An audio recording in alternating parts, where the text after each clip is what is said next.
اعوذ باللہ من الشیطان الرجیم، بسم اللہ الرحمن الرحیم۔ 10ویں جماعت کے عزیز طلباء، السلام علیکم ورحمۃ اللہ۔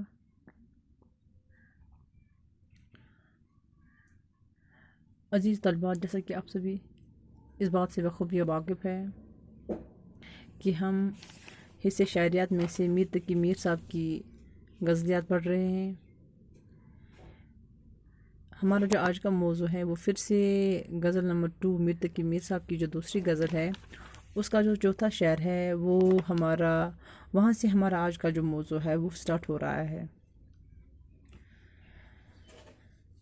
ان چند اشعار میں میر تقی میر صاحب فرماتے ہیں، چوتھا شعر جو ہے، کل پاؤں ایک کاسائے سر پہ جو آ گیا، کل پاؤں ایک کاسائے سر پہ جو آ گیا، یکسر وہ استخواں شکستوں سے چور تھا،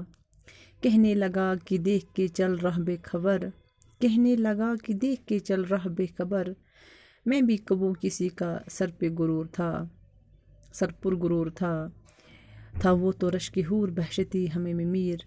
تھا وہ تو رشک حور بہشتی ہمیں میں میر، سمجھے نہ ہم تو فہم کا اپنی قصور تھا۔ میر تقی میر صاحب چوتھے شعر میں فرماتے ہیں، کل پاؤں ایک کاسائے سر پہ جو آ گیا، یکسر وہ استخواں شکستوں سے چور تھا۔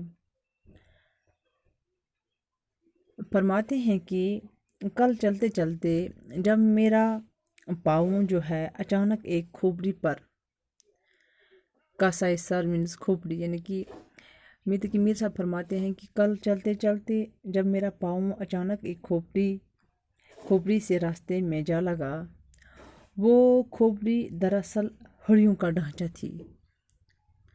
استخوان مینس گو ہڈی، یعنی کہ جو وہ کھوپڑی تھی وہ ہڑیوں کا ڈھانچہ تھی جو ٹھوکروں کے کھانے کی وجہ سے چور چور ہو گئی۔ اس شعر میں میر تقی میر صاحب فرماتے ہیں کہ کل میں راستے سے کہیں جا رہا تھا، چلتے ہوئے میرا پاؤں جو ہے ایک بوسیدہ سر کی کھوپڑی سے ٹکرا گیا، جس کی ساری ہڈیاں جو ہے وہ گل چکی تھی، یعنی کہ وہ ہڈیوں کا جو وہ ڈھانچہ تھا وہ ٹھوکروں کے کھانے کی وجہ سے چور چور ہو گئی تھی۔ میر تقی میر صاحب فرماتے ہیں کہ اچانک میرا جو پاؤں ہے، اچانک چلتے چلتے جب میرے پیر کسی ایک کھوپڑی سے جا ملے، ایک کھوپڑی سے ٹکرا گئے، یعنی کہ وہ جو کھوپڑی تھی وہ ہڈیوں کا ایک ڈھانچہ تھی، اس میں یعنی کہ وہ جو وہ ڈھانچہ تھی جو ٹھوکر کے کھانے کی وجہ سے چور چور ہو گئی تھی، یعنی کہ میر تقی میر صاحب فرماتے ہیں کہ اس کھوپڑی کی جو وہ ہڈیاں تھی، یعنی کہ اس کی ساری ہڈیاں جو ہے وہ گل چکی تھی، یعنی کہ چور چور ہو چکی تھی۔ پانچواں شعر جو ہے، کہنے لگا کہ دیکھ کے چل رہا بے خبر، میں بھی کبھی کسی کا سر پہ غرور تھا، یعنی کہ جو پانچواں شعر ہے وہ چوتھے شعر سے ریلیٹڈ ہے، یعنی کہ اسی کے یعنی کہ جو چوتھا شعر ہے اس کا آگے والا حصہ پانچواں شعر بیان کر رہا ہے۔ اس شعر میں میر تقی میر صاحب فرماتے ہیں کہ اس کھوپڑی سے آواز آئی، جب اچانک میرا پاؤں اسے ٹکرا گیا تو اس کھوپڑی سے آواز آئی کہ، یعنی کہ ہم یہ بھی کہہ سکتے کہ یہاں وہ کھوپڑی بولنے لگی کہ ارے بے وقوف ذرا راستے میں سنبھل کے قدم رکھ، کہ ارے او بے وقوف ذرا راستے میں سنبھل کے قدم رکھ، کہنے لگا کہ دیکھ کے چل رہا بے خبر، اے بے خبر، یعنی کہ جس کو اس راہ کا، اس منزل کا علم نہ ہو، یہاں پہ میر تقی میر صاحب فرماتے ہیں کہ اس کھوپڑی سے آواز آئی کہ ارے بے وقوف ذرا راستے میں سنبھل کے قدم رکھ، اس لیے کہ ایک وقت تھا کہ میں بھی کسی کے سر پر غرور اور نشے کی حالت میں تھی، یعنی کہ جس طرح آج آپ تکبر اور غرور کے ساتھ راستے سے چل رہے ہو، آپ ادھر بھی نہیں دیکھ پا رہے ہو، یعنی کہ اسی طرح سے میں بھی کبھی کسی کے سر پر غرور تھا، میں بھی کبھی کسی کی یعنی کہ میں بھی کبھی تکبر رکھتی تھی، یا میں بھی کبھی کسی کے سر پر غرور تھا کہ میں بھی غرور، اور یعنی کہ جیسے کہ آپ آج گھمنڈ اور غرور رکھتے ہو، ایسے ہی میں بھی غرور اور گھمنڈ رکھتی تھی۔ انسان جو ہے وہ فانی ہے، چاہے وہ کتنا مغرور ہو، گمنڈی ہو، آخر اس سے موت کا مزہ چکھنا ہی ہے۔ اس شعر میں یعنی کہ میر تقی میر صاحب اس شعر میں فرماتے ہیں کہ بوسیدہ جو وہ ہڑیاں تھی، ان کا وہ جو ڈھانچہ تھا وہ مجھ سے کہنے لگا، کیا کہنے لگا کہ اے بے خبر انسان، اپنی نظریں جھکا کر اور ندامت کے ساتھ راستہ دیکھ کر چلا کرو، کیونکہ میں بھی تمہاری طرح تکبر اور گمنڈ سے برا سر ہوا کرتا تھا۔ میرے حال کو دیکھ کر اپنے انجام کی فکر کر۔ جو لاسٹ شعر ہے مقطع یعنی کہ تھا، وہ تو رشک حور بحشتی ہمیں میر اس شعر میں یعنی کہ مقطع میں میر تقی میر صاحب فرماتے ہیں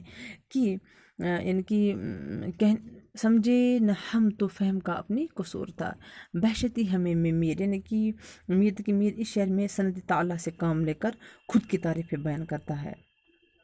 اپنے آپ کی تعریف کرتے ہوئے میر تقی میر صاحب فرماتے ہیں کہ خوبصورت حوریں جو ہے اس پر رشک کرتی ہیں، یعنی کہ وہ کہتے ہیں کہ جو خوبصورت حوریں ہیں بحشتی ہمیں میر، یعنی کہ حور جو ہے جنت کی جو حوریں ہیں وہ ان پر رشک کرتی ہیں، مگر اگر لوگ اس بات کو نہیں سمجھتے تو وہ ان کا قصور ہے کہ وہ اپنی سوجھ بوجھ سے کام نہیں لیتے۔ یعنی کہ مقطع میں یعنی کہ شاعر غزل کے مقطع میں شاعر فرماتے ہیں کہ میرا محبوب جس کی خوبصورتی پر جنت کی حوریں بھی رشک کرتے ہیں۔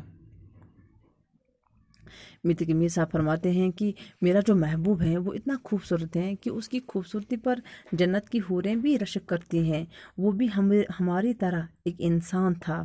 اب اگر میری ہی عقل اس بات کو سمجھنے میں دھوکہ کھا گئی ہو تو اس میں کسی دوسرے کی کیا غلطی ہو سکتی ہے۔ یعنی کہ مقطع میں میر تقی میر صاحب اپنے محبوب کا یعنی کہ اپنے محبوب کے حسن کی یعنی کہ اپنے محبوب کی خوبصورتی کی تعریف کرتے ہوئے فرماتے ہیں کہ میرا جو محبوب ہے جس کی خوبصورتی پر جنت کی حوریں بھی رشک کرتی ہیں، وہ بھی ہماری طرف ایک انسان تھا۔ اگر میری ہی عقل اس بات کو سمجھنے میں دھوکہ کھا گئی تو اس میں میرا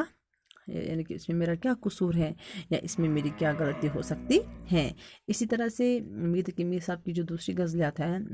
یہ دونوں غزلیات جو ہیں وہ مکمل ہو چکی آج انشاءاللہ آج کل ہم اس کی تشریح آپ تک پہنچائیں گے۔ واخر دعوانا الحمدللہ۔